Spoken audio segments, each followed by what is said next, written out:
আসসালামু আলাইকুম প্রাণপ্রিয় খামারি ভাইরা। আজকে আমাদের আরেকটা গাড়ির মাল নিয়ে আসছি। এটা হয়েছে আপনার তিলের খৈল।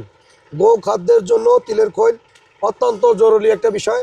এবং তিলের খৈলে মেটাবলিক ক্যালোরি আপনার 2800 ক্যালোরি আছে, মানে অন্য অন্য ইয়ার চেয়ে এর ক্যালোরিটা বেশি, ক্যালোরি এনার্জিটা বেশি, ফ্যাট ফাইবারও আছে। আর প্রোটিনের মাত্রা 38% প্রোটিন, 38 থেকে 40% প্রোটিন এই তিলের খৈলে। তো আমরা এখানে এক গাড়ি নিয়ে এসেছি পুরা আপনার 8 টন। 8 টনের এলের স্যাম্পলটা আপনাদের একটু দেখাবো। পুরা একবারে মেশিন দিয়ে ভাঙায় পাউডার করে তারপরে নিয়েছি। আপনার একটু দেখাই, আসেন।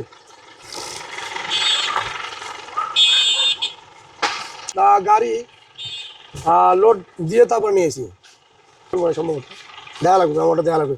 গাড়ি তো অনেকগুলো গাড়ি কিনছি, তো অনেকগুলো আপনার হলে গিয়া তিলের খোল, তারপর আপনার র্যাপশিট, তারপর হলে গিয়া আরও কয়েকটা খোল কিনছি। আপনাদের মানে হতাশ হওয়ার কিছু নাই, আমার কাছে সব ধরনের মাল পাবেন। এদিকে যদি চাপেন, মাল তো বেশি না, 8 টন মাল হলে গিয়া, বা আপনার যদি এদিকে চাপাই দেন তাহলে তো আপনারা মাল রাখবেন, মিক্সার করবেন কোন জায়গা? আপনাদের মিক্সার করার জায়গা লাগবে না।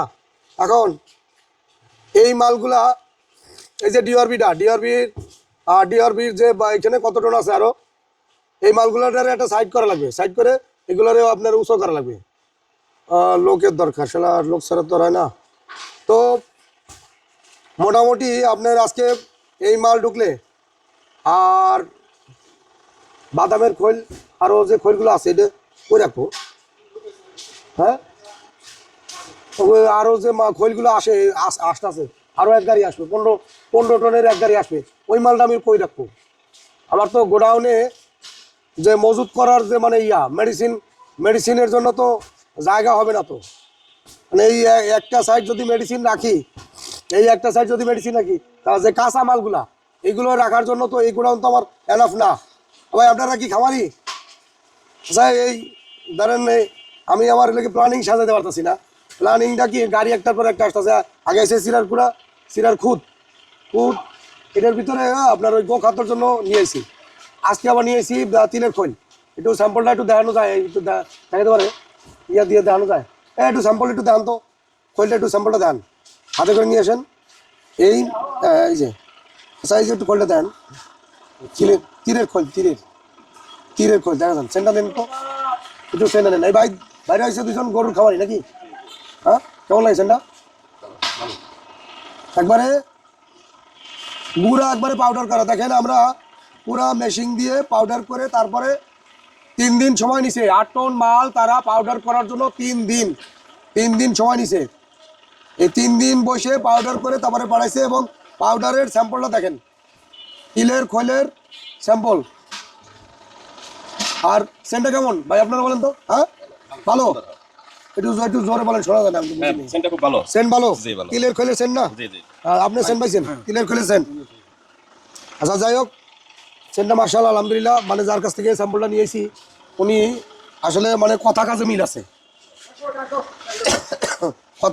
আছে, 3 দিন সময় নিছে ভাই, যে আমার সময় দেওয়া লাগবে। কারণ এই খৈল ভাঙা, আপনি যেহেতু পাউডার চাইছেন, আপনার আমি পাউডার যদি করে দিই তাহলে আমার 3-4 দিন সময় দেওয়া লাগবে। তাহলে আমি এইটা আপনারা ভেঙে দিতে আমার ওদিকে পারা সম্ভব না।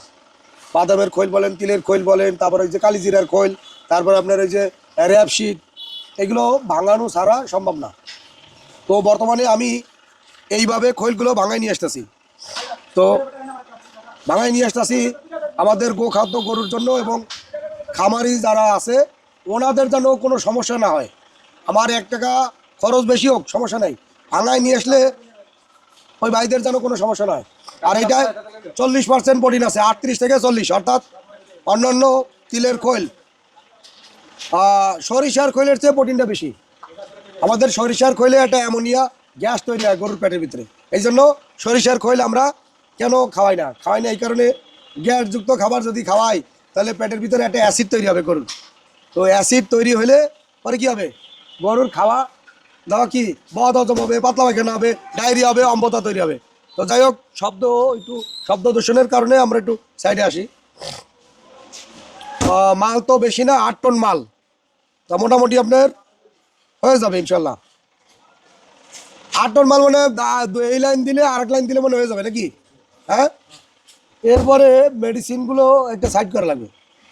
মাসকালার বসি, খেসারির বসি, মাসকালার খেসারির বসি এবং মসুরির বসি, এই 3টা বসির জন্য তো ওইভাবে গাড়ি ধরে আনলে তো বিপদে পড়ে যাবো।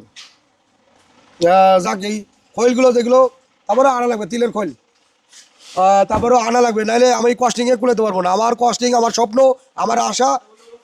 এই বস্তাটা সুন্দর করে সাজাও, এটা বস্তাটা বসানো হয়েছে, এরপরে মালটা বসাও, এটা টান দিয়ে বসাও, সুন্দর করে বসাও, নাহলে এই বস্তাটার উপরে এলে কি মেলবে? হ্যাঁ, কি উল্টা পাল্টা কাজ করতেছো? পাল্টা বস্তাটা বন্ধ সুন্দর করে সাজাতে পারে না, বস্তা না বললে তোমার মাল লেগে ভাঙিয়ে সব করে যাবে, তো বস্তা সাজানো লাগবে না? উপরে মারেন, উপরে মারেন, উপরে মারার পরে এটা উঠাইতে উঠাইতে একবার উপরে নিয়ে যান। এটাও ইসে তাহলে 2 লাইনের ভিতরে মোটামুটি 3 লাইনের ভিতরে হয়ে যাবে নাকি? যান, উপরে ওঠেন, উপরে ওঠেন, উপরে ওঠেন, এই 2 তলার উপরে ওঠেন। হ্যাঁ, সিরিয়াল মতো এটা এবার একটা দিন। হ্যাঁ, তো যাই হোক, আমাদের মোটামুটি যে তিলের খৈলগুলো ভাঙায় নিয়েছি, আপনারা এখন আমাদের কাছে চিরার খুদ, তিলের খৈল আর চিরার খুদটা আমি একটু দেখাই আপনাদের। বস্তা ফাইটে গেছে, আসেন একটু দেখেন। ওই যে আমার বস্তাগুলো সব চিরার খুদ, চিরার খুদ। হ্যাঁ, এই যে চিরার খুদটা দেখেন আপনারা, আমি মুখে যা বলি কাজে কর্মে তাই দেখাই। এখানে কি ঠিক আছে না? হ্যাঁ ঠিক আছে ভাই, চিরার খুদ, অর্থাৎ মুখে যা বলি তাই করি, এটাও দেখাই আর বাস্তবে তাই দেখাচ্ছি। বলছি যে কয়েক গাড়ি নিয়ে আসবো, আপনারা টেনশন করেন না, আপনাদের খাবারের কোনো ঘাটতি ইনশাল্লাহ হবে না। ট্রাক নিয়ে আসতেছি, আগে একটা ট্রাক নামাইছি, একটা নামাইছি, আবার কালকে আরেকটা, কালকে বা পরশু আরেকটা ট্রাক আসবে, যদি ওটা ভাঙানো হয়ে যায় তো আপনাদের দেখাবো। আমাদের রেডি খাবার, মিক্সার কিলো তো খাবার ওই দিন 5 টন বানাইছি, পরে আবার 5 টন বানাইছি, অলরেডি শেষ। চাহিদা না থাকলে এত তাড়াতাড়ি দ্রুত শেষ হতো না। যাই হোক, তো সুপ্রিয় দর্শক, ভিডিও বেশি বাড়াবো না, 2 ভাই আসছে আর গাড়ি আনলোড হইতে আছে। আপনারা তো বিদায় নিতে আসি, আমি মোহাম্মদ আব্দুর রহিম। ভালো থাকুন, সুস্থ থাকুন, দোয়া করেন আমাদের জন্য। আমাদের পেজ ফলো দিয়ে পাশে থাকেন এবং সাবস্ক্রাইব করে পাশে থাকুন। রীতিমতো সবসময় আমাদের ভিডিও যেন আপনারা রেগুলার জন্য ভিডিওটা পান, এই জন্য সাবস্ক্রাইব করে পাশে দেখেন। খোদা হাফেজ।